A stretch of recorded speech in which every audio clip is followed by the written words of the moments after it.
So the system, I'm calling it as P. I have changed the notation. Earlier I used to use A and A dash. So here I am using it as P. So this is a movable piston, and S is the distance from the left boundary of the chamber. The entire thing is thermally insulated. Okay. So the system can exist in an initial state E to final state E dash. So between these two states, there are many number of energy levels available. I have shown the first one as 1. The last one I have shown it as N. Okay. Some intermediate energy state I have shown it as R. So these are called accessible states. That means you can access it. So the particle can reach to that energy level. So that is why it is called accessible.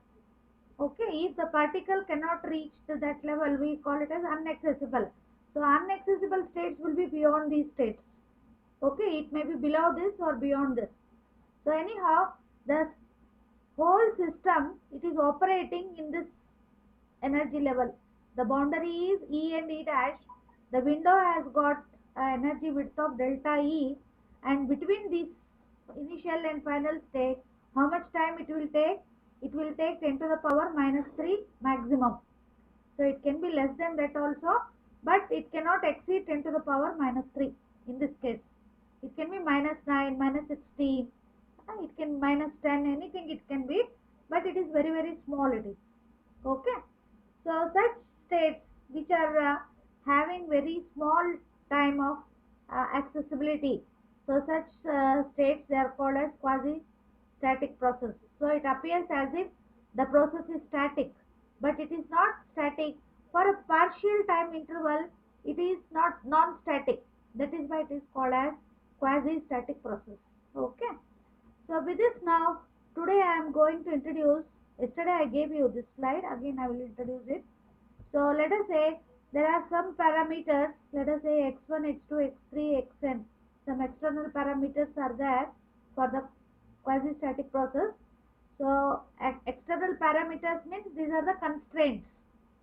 So constraint means what? It is the restriction. These parameter restricts the system for exchange of energy. So that's why these are called external parameters, or also they are called as constraints. Okay. So the energy of the system in a definite state R, just now I shown, some intermediate state R it is. So it is given by this relation. You can see here energy depends upon these constraints here. So R is somewhere in between 1 and N it is. Okay. So a small change in energy of the system when it occupies the state R, it is here. So earlier it is E, finally Z dash. So from E, first state or state E, it has come to Rth state. So when it comes to the Rth state, the change in energy, I am writing it as DER.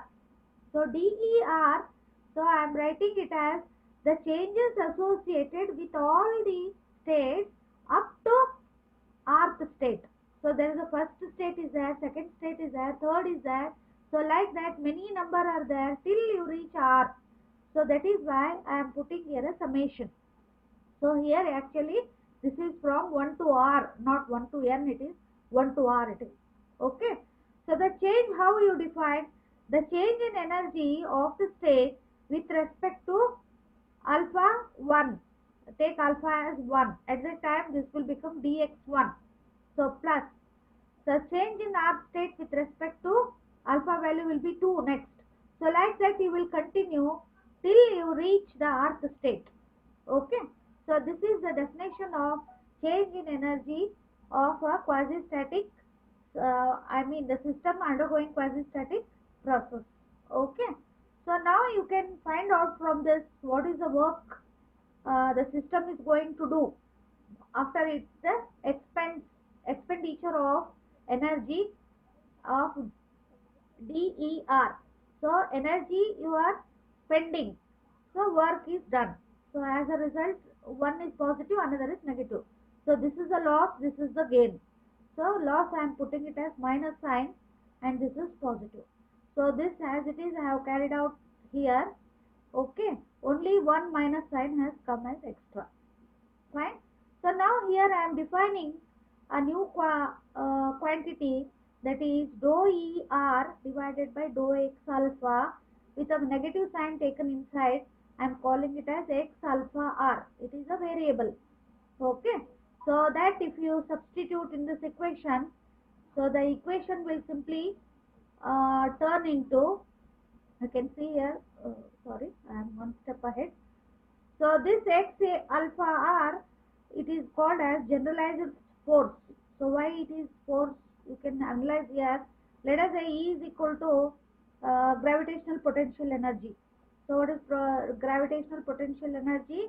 So it is mgx, because x is the variable here. So it is mgx. So mgx, if you differentiate with respect to x, then what happens? This will be mg. So mg means what? It is mass into acceleration. So mass into acceleration means what? It is force. So this is one example. Okay. So in general, this term is called as generalized force of the state.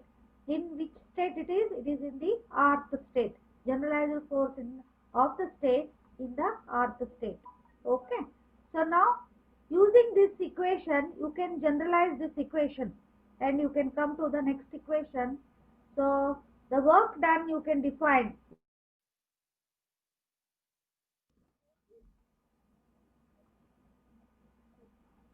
So if you substitute this parameter into this equation, work done for the rth state of the system, it is simply dWr is equal to summation, this factor will come, and instead of this whole bracket, you will be writing xa alpha r here, x alpha r into dx alpha it is. So this is for a very small work to reach from, let us say, state E to rth state. How much work you are doing?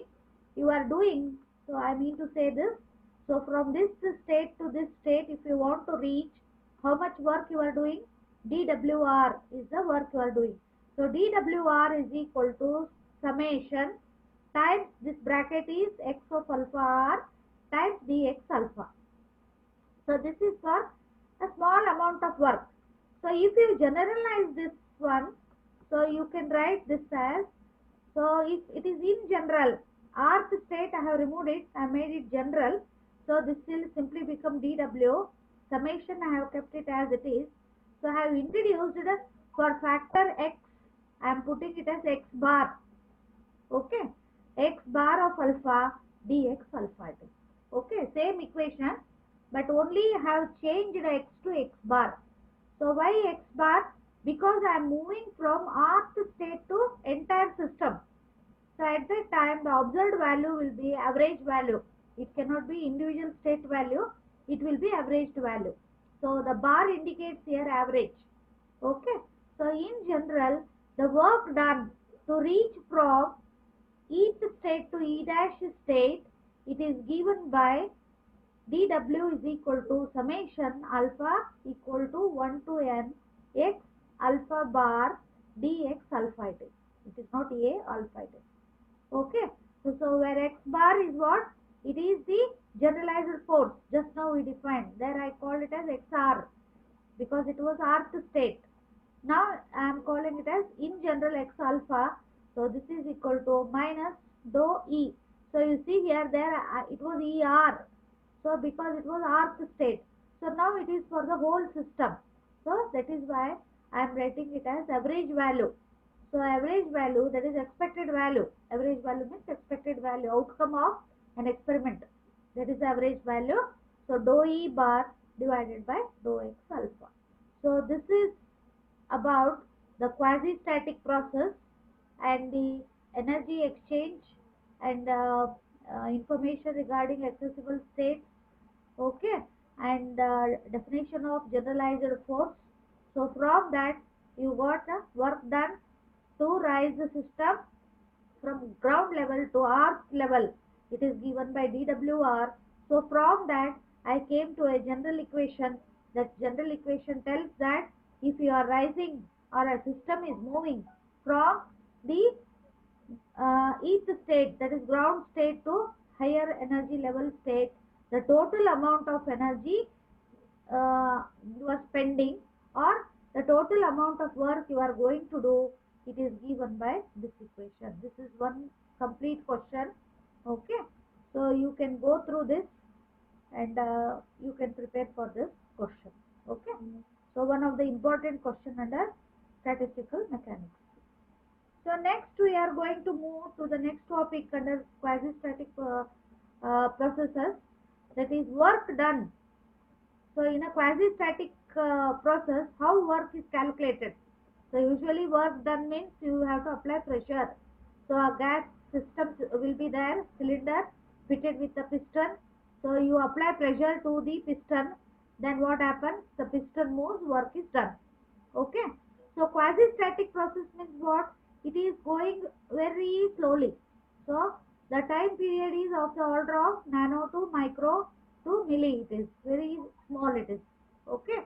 So if that is the case, so does the equation we apply usually in thermodynamics is applicable to quasi-static process or not?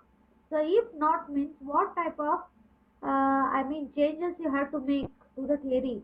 So that we are considering under this topic, that is quasi-static work done by pressure it is. Okay. So same diagram I am referring. So earth state of a system. So this is earth state of the system it is. So from there, so I will call the pressure of the gas in the earth state as PR. Okay. And you see here I have introduced the piston. So I will take area of this piston as capital A. So I have mentioned it here. You can see here A is the area of the piston here. Okay. So then as the piston moves, what is the force the piston is experiencing?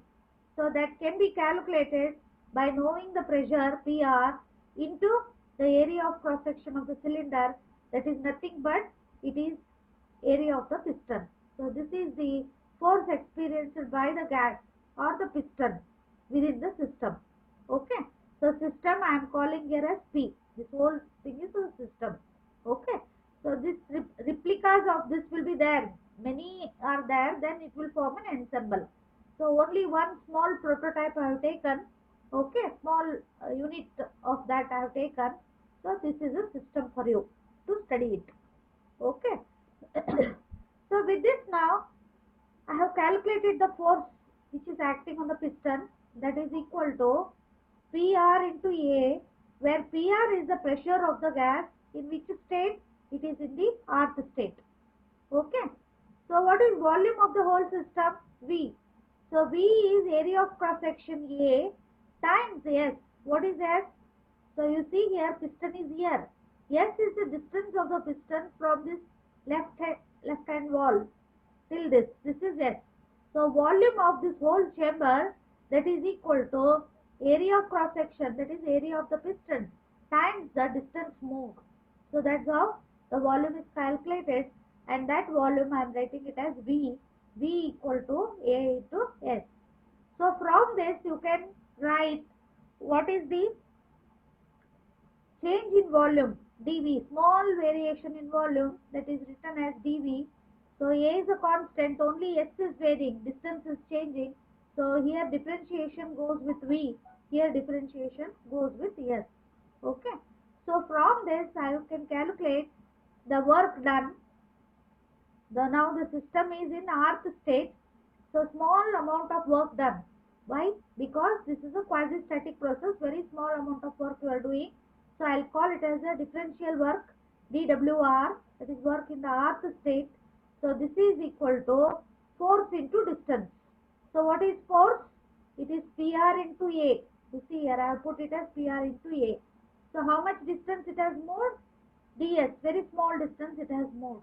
So now you see A into ds is what? It is dV. Okay. So I am writing this as PR times dV. Okay. So work done is given by the pressure of the gas in the earth state times the change in volume. So as the piston moves from one side of the chamber to another side. So from the previous section, we have seen that the energy lost by the system, it is utilized in doing work. Okay, where it has gone? The piston is moving, it is doing work. So how it is doing work? It is taking energy from the system and converting it into work. So that's why one is losing, another is gaining, minus and plus sign. Okay. So from this PRDV, so this is nothing but dWr. So dWr is nothing but minus DER it is. So PRDV, I can write this equal to minus DER, or PR can be written as what? Negative of DER divided by dV. What is DER? Change in energy of the system occupying earth state times the change in volume. That's how the pressure is defined. So this is a new equation you are getting from the quasi-static process. So earlier you used to calculate pressure as what? Force into area. Pressure is defined as force per unit area, isn't it? But here what is happening? Here you are calculating pressure in terms of energy and volume of the system. So this equation is completely different equation compared to your classical mechanics, okay, or Newtonian mechanics. So that PR is called generalized force. So always here in quasi-static processes, the word generalized is used. Generalized force is used. So generalized force, and it is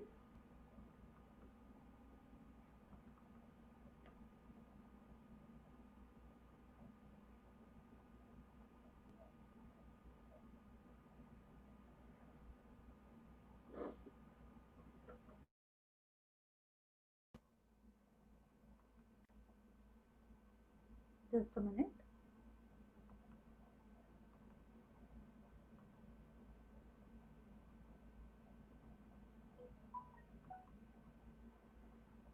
Okay. So finally we arrived at an equation.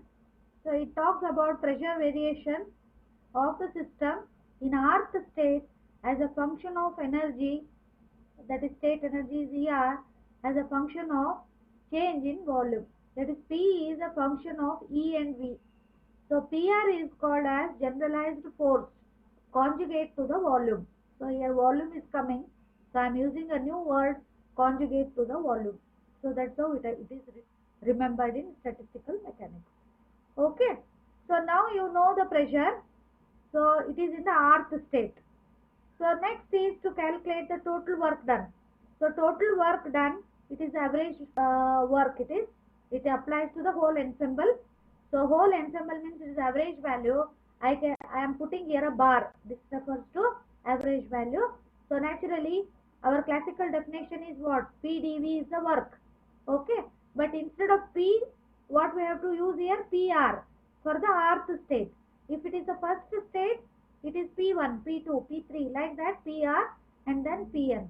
So you add all of them, take the average. So that gives you P bar. Okay, it is the average expected value of the pressure times change in volume. Okay, or in general, the total work done if the system is moving from initial state I to final state F, the total work done is given by the integration of volume is varying from VI to VF. So work done, I am writing it as dW. So dW or dW bar, you can use it here. So this is dW bar is nothing but P bar dV. Okay. So this is how quasi-static work, so which is a result of change in pressure, is defined in statistical mechanics. Okay. So this is another question. So define quasi-static work, okay, and mathematically express it. So and give explanation for the symbols. So it may come under 5 marks question. Okay. So both the topics it will come under 5 marks question. So with this now I am introducing a new topic today that I will continue in next class. So new topic I am introducing, just a minute. Yeah. So this is the 1 minute. So accessible states. So just now I was talking about accessible state. So here I am mathematically writing the definition of accessible state. Okay. So I am using the letters omega for this, capital omega, F for final, I for the initial. Okay. It denotes the number of accessible states in final and initial state of the system. So these are the, I will explain it one by one. So there can be three possibilities. So when a system moves from initial stage to final stage, the number of accessible stage may increase. That is omega f is greater than omega I. That is accessible states are increasing when you are moving from initial state to final state. Or initial state and final state, they may have equal number of accessible states, or the final state may be having less accessible states compared to initial level. Okay. So just now we were talking about accessible states. So what is an accessible state? A number of states decided by the constraints you are applying to the system. If constraints are more, accessible states are less. Constraint means restriction. So don't do this, don't do this, don't do this. You are dictating the system. Okay. If more restrictions are there, freedom will be less. So freedom is less means what? Number of accessible level, energy levels will be less. So that's what I mean to say here. So here restriction is more. You can see here. So that is why final state is having number in the final state is less compared to the number in the initial state. But you come to the next equilibria. What is here?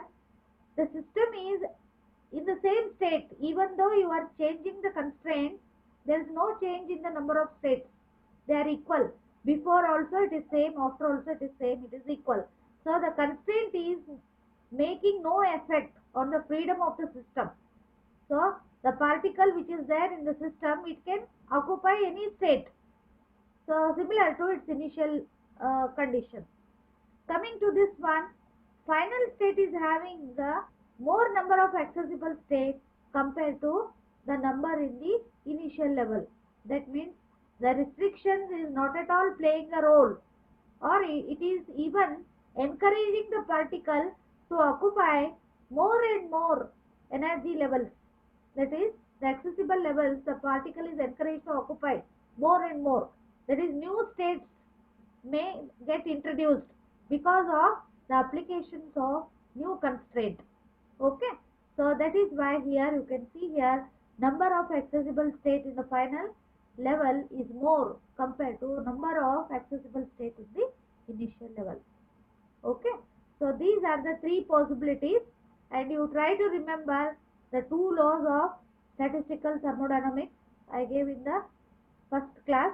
That is, all levels can be occupied with equal probability. That is called equal priori theorem, the first law. Okay. So unless and until you apply the restriction, the particle can go 1 to infinite. Any level it can occupy. No restriction is there. It is free to move. Restriction is there, then these three cases will come into picture. Okay. So today's class I will stop here. So you go through this basic, and I have covered today two small questions. So with this, so today we have discussed about generalized force and the general work done for the whole system. Here also total work done, you can take the integration. Similarly, I did it in the second case. So here I took the integration now. Similar to that, here also you can take the integration between the initial and final. So this is the second question coming here, quasi-static work, second question. And the third concept question is the number of accessible states, how they change. Okay. So if you have got any doubts, you can ask me. Otherwise, tomorrow I will continue with this slide. Okay. So daily I am teaching about 3 to 4 topics, not more than that, because it is very difficult to grasp it. Is it okay? So Okay, ma'am. Yes, ma'am. I'll stop the meeting. Okay. Bye. Okay, ma'am. Okay, Good night, ma'am. ma'am. Bye.